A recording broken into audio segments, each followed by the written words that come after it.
Here is the planet's ultimate game, the final of the 21st Football World Cup. Flicked in by Griezmann and flicked on!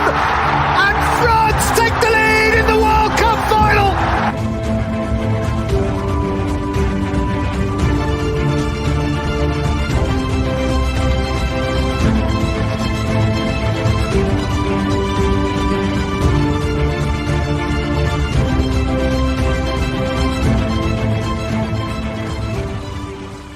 Welcome to the second episode of the Arab News World Cup podcast with me, Peter Redding, and Arab News sport editor Ali Khaled. Now, we're just over 3 weeks away from the big kickoff. Excitement is certainly rising. Ali, welcome back to the show. Hello, Pete. How are you? Very well, very well. Very excited getting all. We've been looking through, I've got to say to you, I've been looking through the old World Cup mascots, and I even found some sticker books that I had. I'm not going to give you the year, but it sort of piqued my interest of World Cup, and the excitement is building. Absolutely. I mean, I think it's getting, we're getting obviously so close now, but at least in this part of the world, we're where we're focusing on the Arab teams. Of course, we're focusing on all the teams, but we really are keeping a close eye on the Arab teams.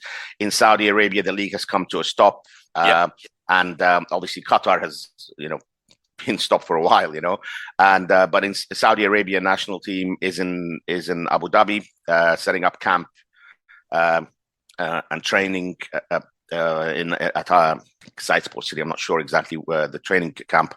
We're going to be heading down there at some point. They only just arrived a few days ago, but they already played one friendly match against North Macedonia, and they won 1-0. So the full-on preparations for the World Cup have started.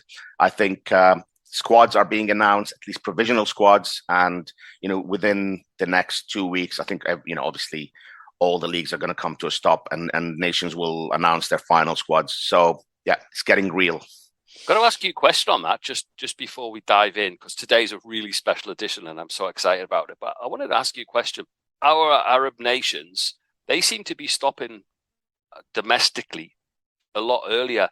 They're really going for this, aren't they? Yeah, absolutely. I mean, Qatar, as we mentioned last week, every single, resource and opportunity are being, taken to the maximum, so they've stopped quite a long time. The players themselves, and this is something that has happened in the past as well. Definitely exciting times. Listen, let's get into it then, because we're going to be taking a nostalgic look back at the 5 best moments by Arab nations in the World Cup. We know that you love your football history, so this should be a properly good, fun rundown for you and I, and for the fans listening as well, because, as I say, the Arab teams play a very special part in this, but they've got historic World Cup pedigree, haven't they?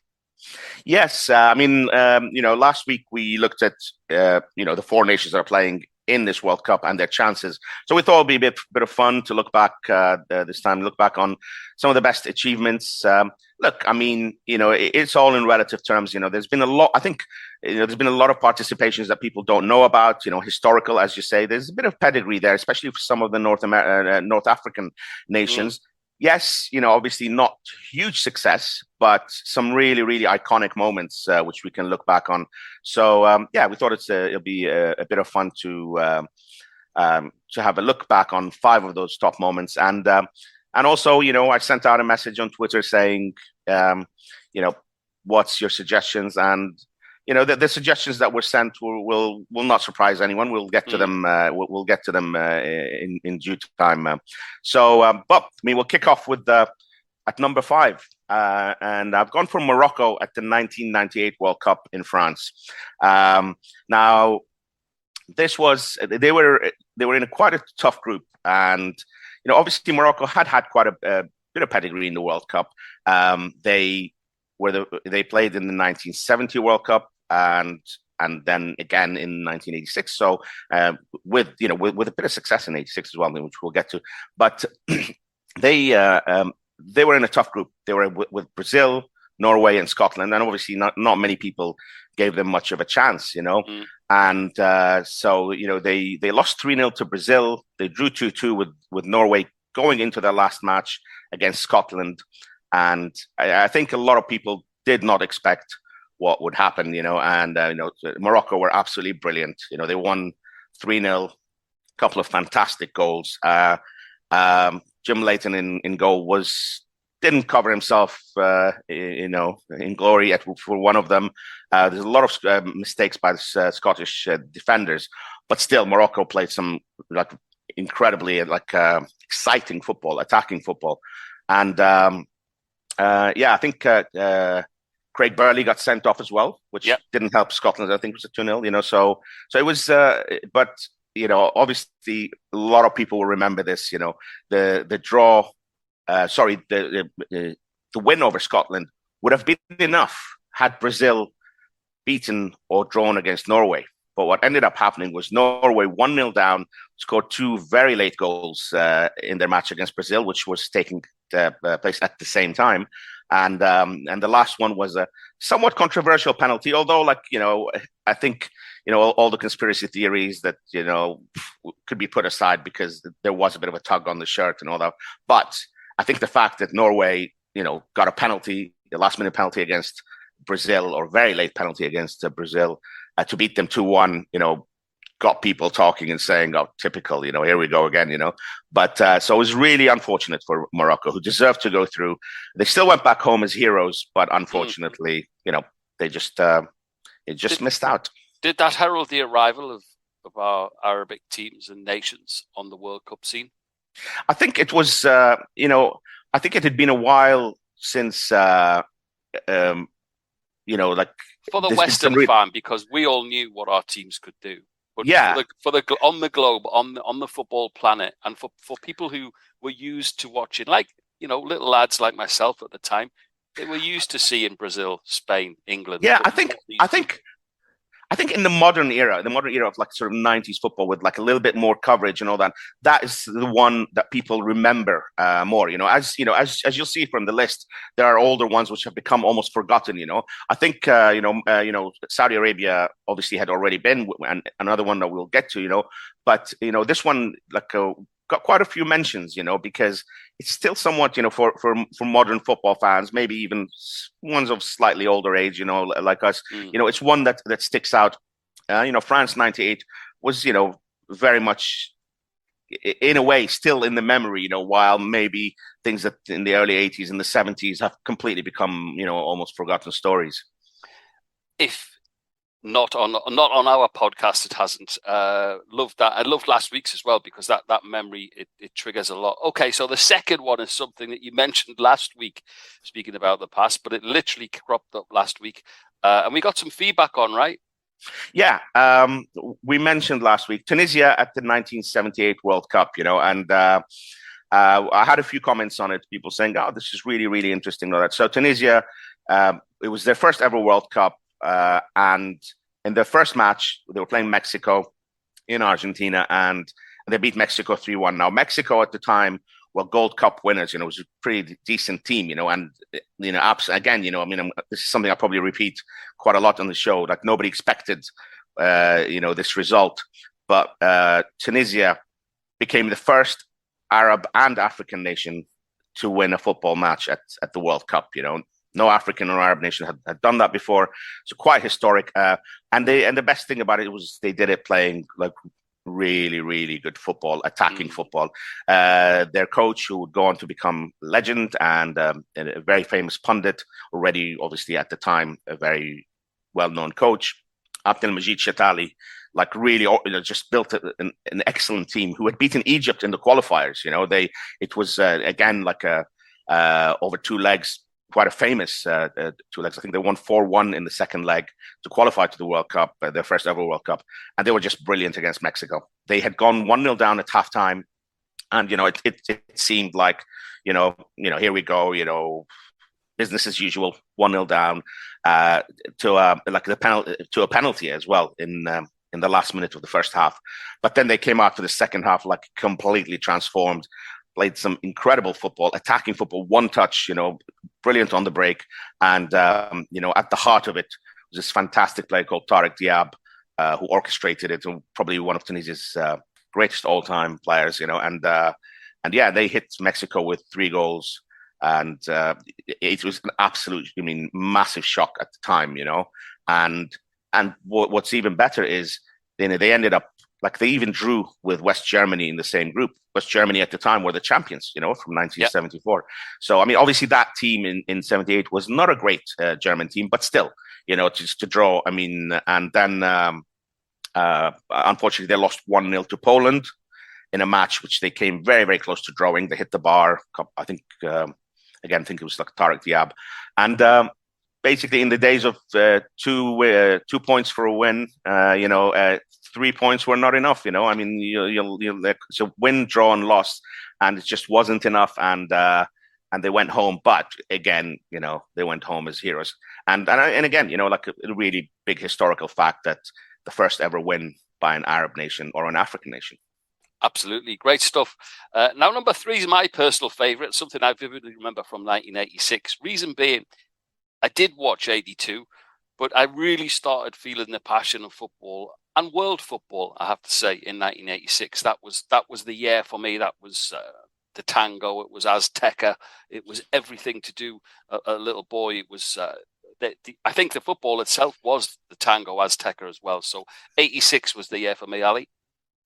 Yes, and this one will obviously mean even a little bit more to you and some of our listeners, because it's about Morocco at the 1986 World Cup, particularly their match against Portugal. But it was in a group in like an incredibly tough group. It had Portugal, England, and Poland. 3 powerhouses of European football.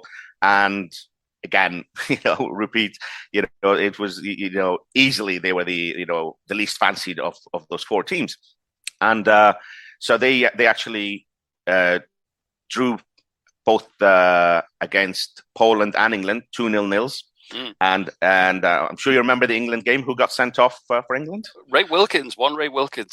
Yes, he did, and very unlike him to that must have been the frustration of that tournament for England, because it was highs and lows for them. So Morocco obviously knew to take advantage, I suppose. It was so it was the second match for Morocco and the second match for England. England had lost their first match against Portugal, and during that game against Morocco really frustrated them, and Brian Robson got injured.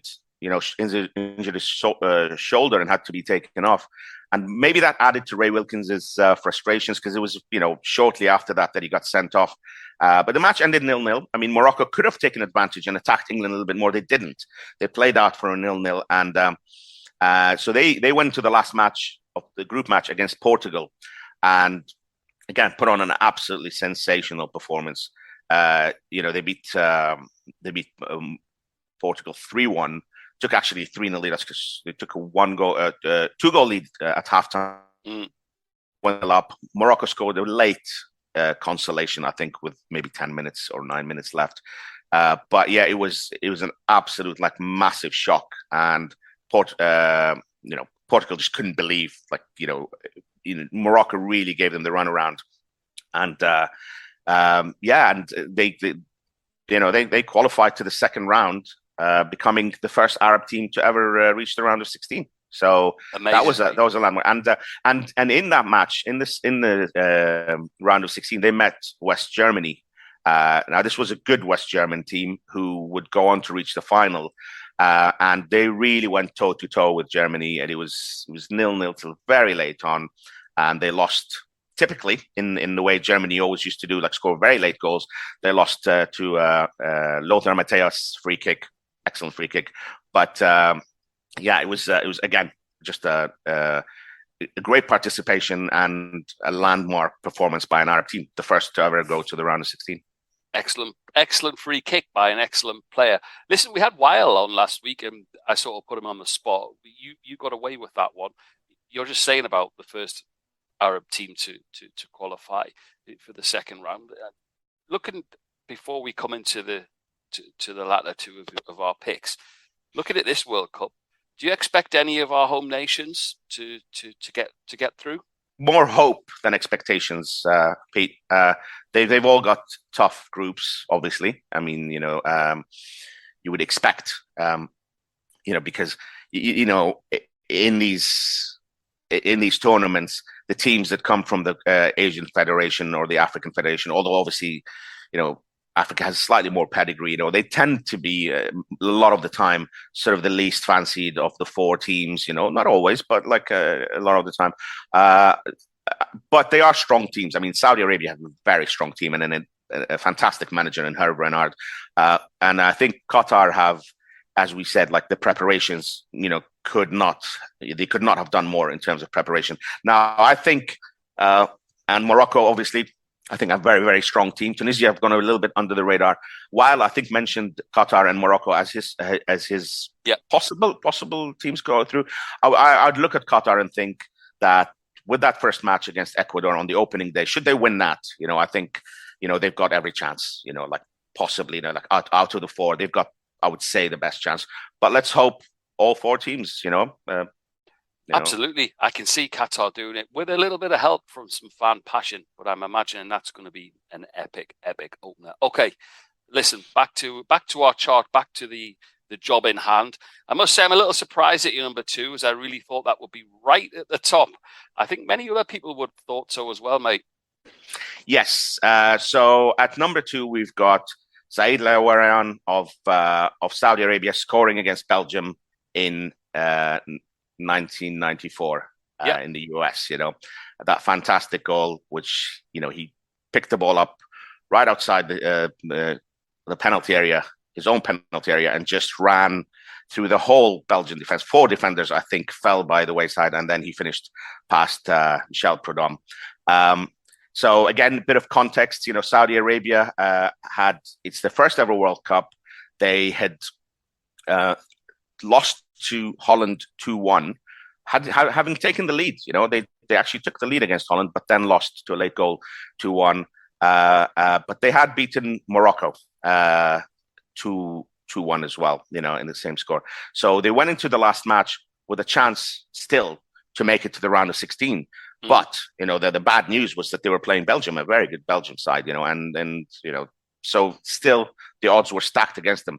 But then Alarafah scored that goal after only 5 minutes. And it is, it is a fantastic goal, which I think has been somewhat underrated or not been given its dues over the years, and there's a couple of reasons for it, but which I'll get to. But he basically scored that. It completely shocked the Belgians, but they still had like 85 minutes to really pull it around, and they couldn't. The Saudi Arabia defended brilliantly, and Adaya, the goalkeeper, performed heroics really, and at the end, obviously, people could barely believe it, like massive celebrations, and Saudi Arabia became the second Arab team to reach the round of 16 after Morocco in 86, and this at their first time of asking.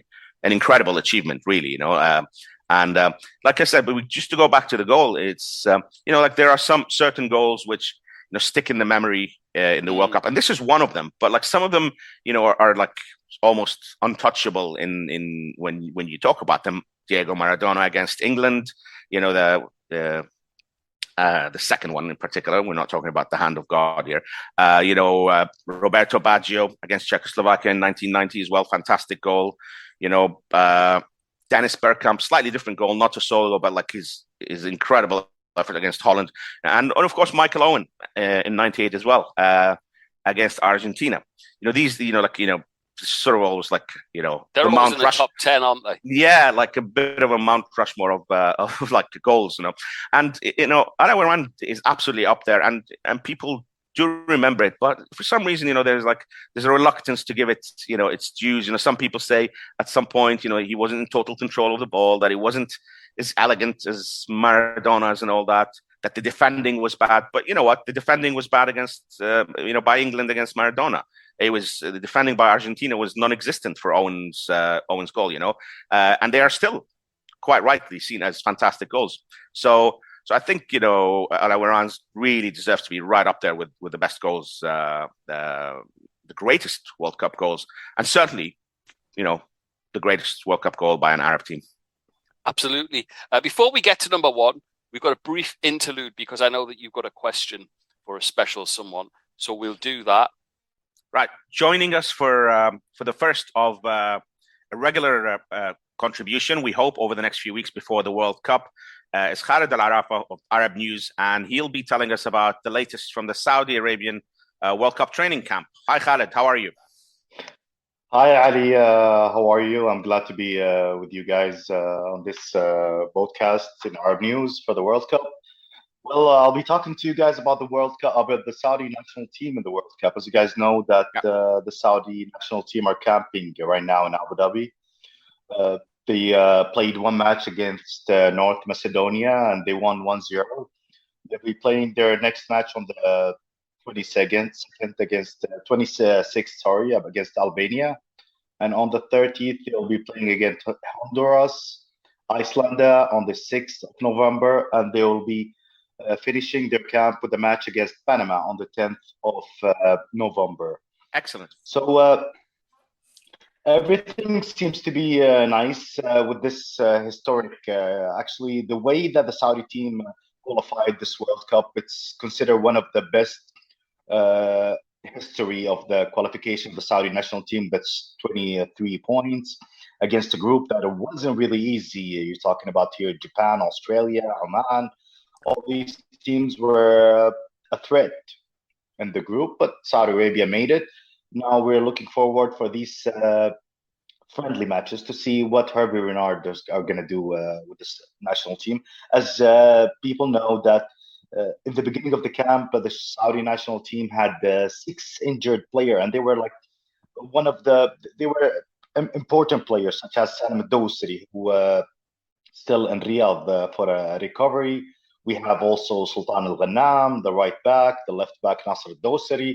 Those 2 players are right now in Aspetar in Qatar. That's one of the best hospitals in sport in general, actually, in Qatar, for a recovery, because they need to get back. Ali, those players are really important. And 3 days ago, Fawaz Al Garni got injured in his knee, and he's the second goalkeeper after Al Awais. So Renard had only chance to replace him with Amin Bukhari.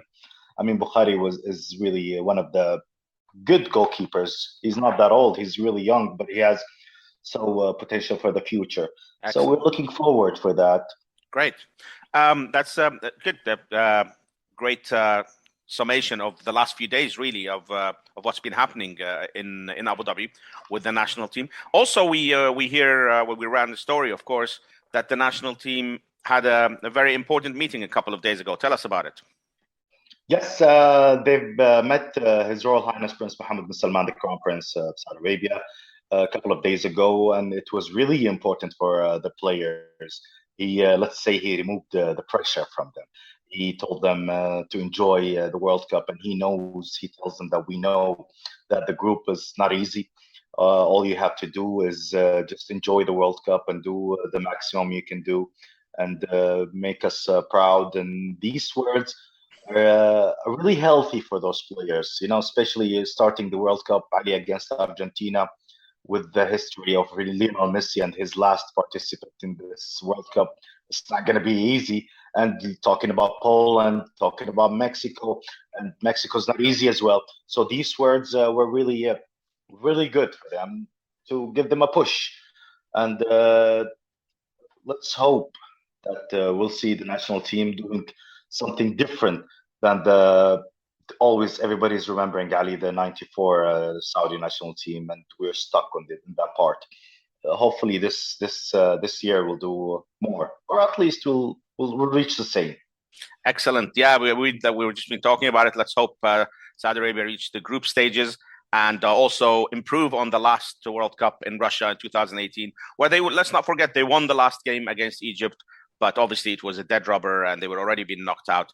So Khaled, thank you so much. We look forward to more contributions as we get closer to the World Cup. I'm sure the news is going to get more and more exciting. Thank you very much and goodbye. Welcome to you guys, and good luck as well.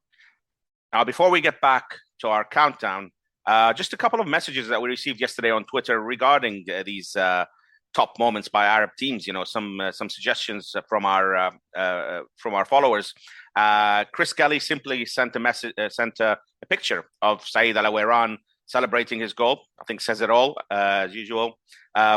Paul Jerry said Morocco 1998, another vote for that. And he was obviously like beyond the great victory over Scotland. He did say that, look, 1 win, 1 draw, and 1 defeat. It's a good showing. He called it a very respectful draw against Norway and a 3-0 defeat against Brazil, which is no disgrace. Absolutely true, Shame about, obviously, that they didn't qualify. One of the better Arab performances, but was not rewarded with qualifications. We had Sivan John, who said, definitely for me, it's the goal from Saeed Al Awran against Belgium in USA 94, another one for Saeed. Watched it with my late dad here in Malaysia, and we were both absolutely astonished by it. We did agree that no team can lose after scoring a goal like that. Lovely words. Great stuff from Sivan John. And finally, Mark Lomas, my old friend. Mark Lomas, great journalist and university professor. And he said, quite simply, just Saeed Al Awran. And I think that sums it up. Best moment by an Arab team at the World Cup. Ali Khaled, take it away. Right. So maybe a slightly forgotten story, although obviously a very, very, very famous story for a long time, but slightly forgotten, I would say, for modern audiences maybe, but Algeria at the 1982 World Cup. This is a fantastic story. Great choice, by the way. And incredible. It has everything. It's got like a shock, the underdog element, a massive controversy. And again, it was Algeria's first ever participation. And they were in a pretty tough group. They had West Germany, who, again, would go on to reach the final and always seem to pop up against a lot of the Arab teams. So we've already mentioned them a few times. Chile and Austria. Now, the first match was against Germany, and it's incredible looking back. I mean, a lot of legends have grown around this match and a lot of stories. So, maybe we should say alleged when we hear some of the stories that have grown around it. But, unlike the Germans, who we always say so meticulous and, so, efficient, there was a little bit of disrespect for the Algerians going into the match. The coach, Jock Derval, was reported to have said, if we lose this match, I'm getting on the first train back to Germany. This was in the 1982 World Cup was in Spain. So he was like, if we lose, I'm heading back to Germany. And one of the players was saying, I'm going to dedicate the 6th goal to our wives and the 7th to our pets and things like that, And, as they say, Pete, they've done the team talk for the opposition, Just pin that up on the wall, don't you, in the changing room? Which is, it's strange, because the West German team had 4 years earlier played against Tunisia and drawn 0-0. A very, very difficult match. So we'd have thought there would have been a little bit more respect. Anyway, Algeria were fantastic, and they caused the shock of the tournament, probably the shock of the biggest shock in World Cup history. I mean, there are others, but this one they beat Germany, the West Germany, 2-1 in their opening match, and I mean, it's just it's really hard to to put into words just what that meant, for Arab football, for Algerian football, and for the World Cup. It was huge, it really, really, absolutely massive. And over the years, it's become such a landmark match, probably because of what happened afterwards, So they, beating Germany, obviously 2-1, they had taken the lead. Germany equalized in the second half, and straight from the kickoff, Algeria went on the attack and it scored again through Rabah Majer, who's their, I think it was Rabah Majer. He might have scored the first one. Sorry, it's my memory's going a bit. But straight from the kickoff after Germany equalized, and everyone thought, right, Germany will go on to win. Algeria just went up the other end and got the second goal, and then held out. A fantastic result. But then, and in their second match, they lost to Austria. But obviously they still had a chance of qualifying to the second round because of their last match against Chile. Now they beat Chile 3-2, and so they already had 4 points from their 3 matches. And then Austria played Germany in the last match, and Germany scored an early goal, and then both teams stopped playing basically because at 1-0, that meant both Germany and Austria would go through and Algeria would be knocked out. Any bigger result for Germany and Austria would have been knocked out. And if Germany hadn't won, then Germany would be knocked out. So they basically they got that early goal and they stopped playing. Now the game became known as the disgrace of Gijón, where the match was played, and I think the media around the world were pretty disgusted by what they saw, even including the German and Austrian media. But it is what happened. Obviously, there is, nothing was proven in terms of there's no suggestion that it was pre-planned, but the fact is that once it got to that point, both teams were happy and just, didn't lay a glove on each other. Now, those were the days when the last group match didn't take place at the same time, So the Germans and the Austrians knew exactly what they needed. The script was written, wasn't it? Yeah, because Algeria's match had already finished, So, and by the way, it is because of this match and because of this incident that last group matches from then on were played at the same time. So, rightly so. So another historical moment, massive controversy. The Algerians, like the previous examples we gave, went back home as heroes to their country, but little consolation really, because they really, really were cheated out of a rightful place in the second round. A nations agreement, it sounds like. Yep. Neighbours agreement. Neighbours agreement even. Neighbours agreement, yep. Fantastic. Absolutely brilliant insight into it. I absolutely love it. And all it does is just wish, it gets me to wish that we were ever closer. We are moving ever closer. And I can tell you for one instance that we're not getting knocked out. We will be back for the next round of our third episode. Can't wait for it. And it's a special one. We're not going to spoil it here today, but if you follow us on our Arab News Sport Twitter handle, we'll be telling you everything you need to know about episode 3 on the Arab News World Cup podcast.